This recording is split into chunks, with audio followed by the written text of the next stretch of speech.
여러분, 잘 때 천장을 보고 누우시나요? 아니면 옆으로 돌아 누워서 주무시나요? 아마 절반 이상은 옆으로 눕는 게 편해 라고 하실 겁니다. 그런데 그거 아세요? 우리가 자는 방향에 따라 당신의 건강이 달라질 수도 있다는 사실. 단순히 편한 게 문제가 아닙니다. 오늘 밤 어느 쪽으로 고개를 돌리느냐에 따라서 뇌가 깨끗하게 청소될 수도 있고 위장 같은 부분에서 최고의 컨디션을 만들 수도 있거든요. 오늘 의학적으로 가장 완벽한 수면 방향을 딱 정해드립니다. 위장병 있는 분들도 필수 시청입니다. 우리 몸의 림프관은 몸속 쓰레기를 청소하는 하수구죠. 그런데 놀랍게도 뇌에는 림프관이 없습니다. 대신 뇌는 밤에 잠들면 뇌세포가 쪼그라들면서 공간을 만들고 그 사이로 뇌척수액을 흘려보내서 노폐물을 씻어냅니다. 이걸 글림파틱 시스템이라고 합니다. 이때 씻겨나가는 게 바로 치매의 원인 물질인 아밀로이드 베타입니다. 즉 잠을 잘 자게 하는 게 최고의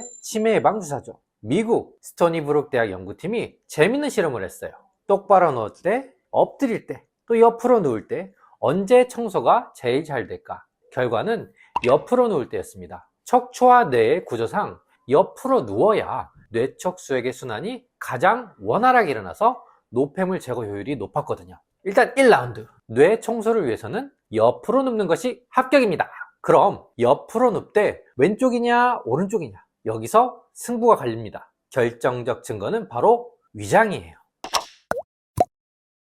우리 위장은 우리 몸의 왼쪽에 쭈글쭈글한 주머니 모양으로 달려 있어요. 식도는 오른쪽에서 내려와서 위장과 연결되죠. 오른쪽을 바닥에 대고 누우면 위장이 식도보다 위에 위치하게 됩니다. 그럼 중력 때문에 위산이 식도 쪽으로 이렇게 콸콸콸 쏟아지겠죠. 자다가 속 쓰리고 기침나고 신물이 올라오는 증상이 발생할 수 있습니다. 반대로 왼쪽을 바닥에 대고 누우면 위장의 볼록한 부분이 아래로 가면서 음식물과 위산이 안정적으로 고입니다. 식도로 역류할 일이 없죠. 그래서 정답은 왼쪽이에요. 역류성 식도염이 있거나 소화가 안 돼서 두통이 오는 분들은 무조건 왼쪽 위주로 주무셔야 됩니다. 그럼 전 국민이 다 왼쪽으로 자야만 되나요? 예외가 있어요. 심장 질환이 있는 분. 심장은 왼쪽에 있죠? 왼쪽으로 누우면 폐가 심장을 압박할 수도 있어요. 심부전이나 심장이 약한 분들은 오른쪽이 조금 더 편할 수 있습니다. 또 녹내장이 있는 분들은 안압이 높은 쪽을 천장으로 향하게 하세요. 양쪽 다 있다면 엎드리지만 마시고 천장을 보고 주무시는 게 낫습니다. 왼쪽 어깨가 아프다. 당연히 아픈 쪽을 깔고 뭉개면 안 되겠죠. 이러한 특별한 경우가 아니라면 가능하면 왼쪽 위주로 주무시는 게 베스트입니다. 정말 중요한 게 있어요. 저도 꼭 이렇게 하거든요. 옆으로 잘 때 가장 큰 단점은 척추가 휘고 골반이 틀어진다는 거예요.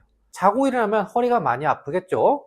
이걸 막으려면 쿠션이 필수입니다. 무릎 사이에 베개를 하나 끼우세요. 그래야 골반이 수평 유지되고 허리 통증 없이 꿀잠 잘 수 있습니다. 그리고 늘 말씀드린 대로 베개 높이는 내 어깨 높이만큼 충분히 높은 베개를 써야 목이 꺾이지 않아요. 이렇게.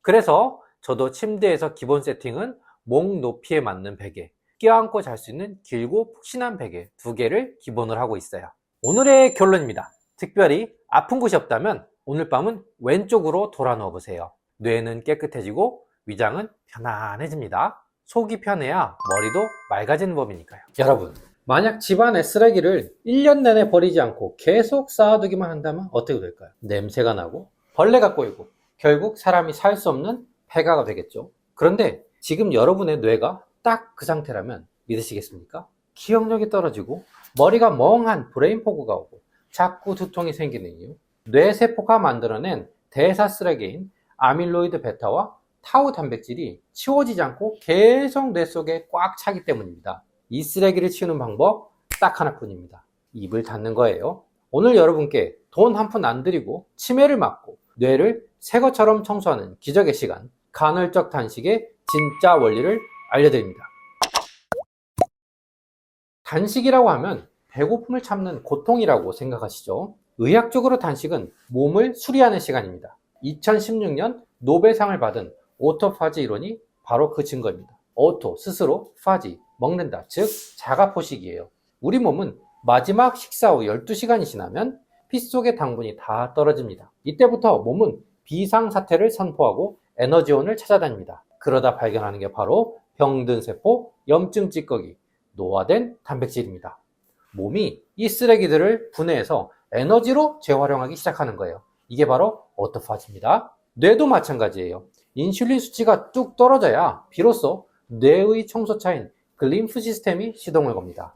그런데 이때 야식을 먹는다? 밤새 위장이 일하느라 뇌 청소차가 출동을 못합니다. 그래서 야식을 먹고 자면 다음날 머리가 띵하고 몸이 무거운 겁니다. 쓰레기 더미에서 잤기 때문이에요. 원장님, 단식이 좋은 건 알겠는데 저는 굶기만 하면 머리가 깨질 듯이 아파서 포기했어요. 이렇게 말씀하시는 분들도 많으십니다. 이 단식 두통 때문에 포기하시는 건데 원인만 알면 100% 예방할 수 있습니다. 평소 탄수화물을 많이 드시던 분들은 뇌가 포도당 공급이 끊기면 마약을 끊은 것처럼 금단 증상을 일으킵니다. 신경질이 나고 어지럽고 두통이 와요. 이건 뇌가 건강해지는 명현현상이라고 볼 수가 있어요. 가장 큰 원인은 소금입니다. 인슐린이 떨어지면 신장은 몸속의 수분과 나트륨을 배출하는데요. 이때 탈수가 오면서 뇌압이 변하고 두통이 생기는 겁니다. 밥을 안 먹어서 머리가 아픈 게 아니라 소금이 빠져나가서 아픈 것일 수 있어요. 이 고비만 넘기면 뇌가 맑아지는 신세계를 경험하는데요.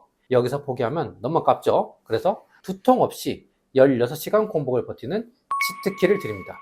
단식 중에는 맹물만 드시지 마시고 물 500ml에 좋은 소금을 반 티스푼 정도 타서 드세요.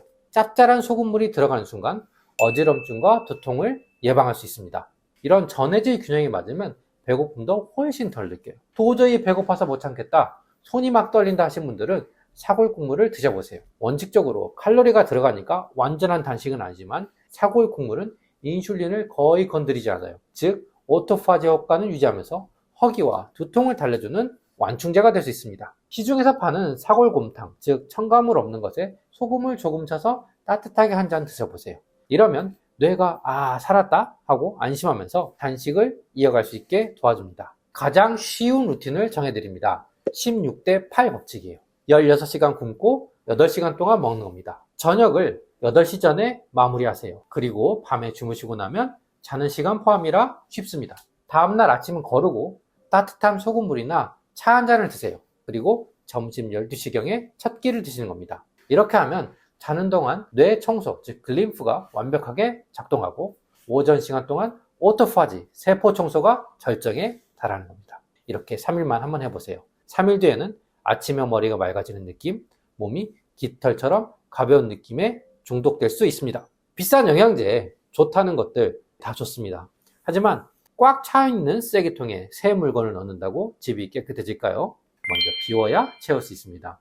공복은 뇌에게 주는 최고의 휴가이자 선물이에요. 이번 주말 딱 하루만이라도 내 뇌를 위한 청소 시간을 가져보는 건 어떨까요? 이렇게 단식을 시도하다가 궁금한 점은 댓글로 남겨주세요. 산소가 끊기면 뇌세포, 특히 기억을 담당하는 해마에 데미지가 옵니다. 그래서 코 고는 분들이 건망증도 심하고 치매가 빨리 올 수 있는 겁니다.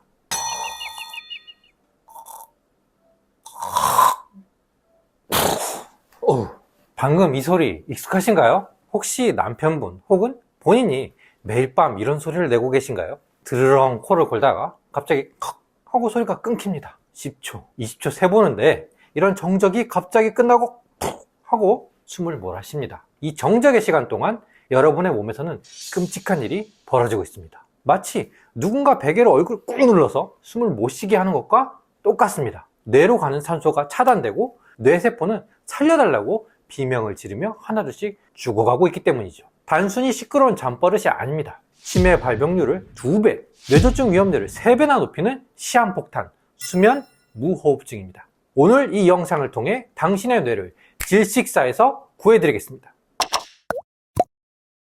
수면 무호흡증은 말 그대로 자는 동안 숨을 안 쉬는 병입니다. 심하면 하루에 수백 번씩 숨이 멈추죠. 우리 뇌는 산소에 가장 민감한 장기예요. 숨이 멈추면 혈액 속의 산소 포화도가 95%에서 80%, 심하면 60%까지 뚝 떨어집니다. 마치 에베레스트 정상에 맨몸으로 올라간 것 같은 상태가 되는 거죠. 산소가 끊기면 뇌세포, 특히 기억을 담당하는 해마에 가장 먼저 데미지가 옵니다. 그래서 코 고는 분들이 건망증도 심하고 치매가 빨리 올 수 있는 겁니다.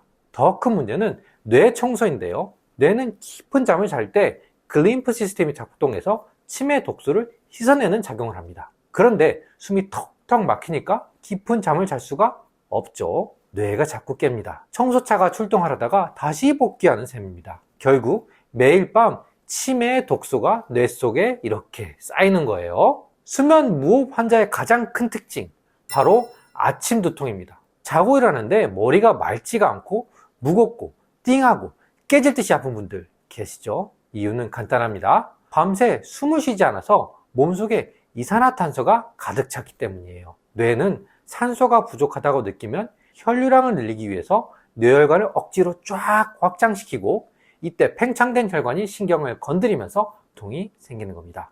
여러분은 약이 필요한 게 아니라 산소가 필요한 상태일 수 있습니다. 그럼 어떻게 해야 될까요? 가장 즉각적인 해결책은 자는 자세를 바꿔보는 거예요. 나이가 들면 목 안의 근육도 탄력을 잃고 축 처집니다. 천장을 보고 똑바로 누우면 중력 때문에 혀와 목젖이 뒤로 툭 떨어지면서 숨구멍을 틀어막아요. 그게 코골이고 무호흡이에요. 이때는 가능한 옆으로 주무셔야 됩니다. 옆으로 누우면 중력의 영향을 덜 받아서 혀가 옆으로 쏠리고 기도도 확보되죠. 실제로 자세만 바꿔도 수면 무호흡 증상이 50% 이상 줄어든다는 연구 결과도 많습니다. 단 옆으로 잘 때 베개가 좀 더 높아야 돼요.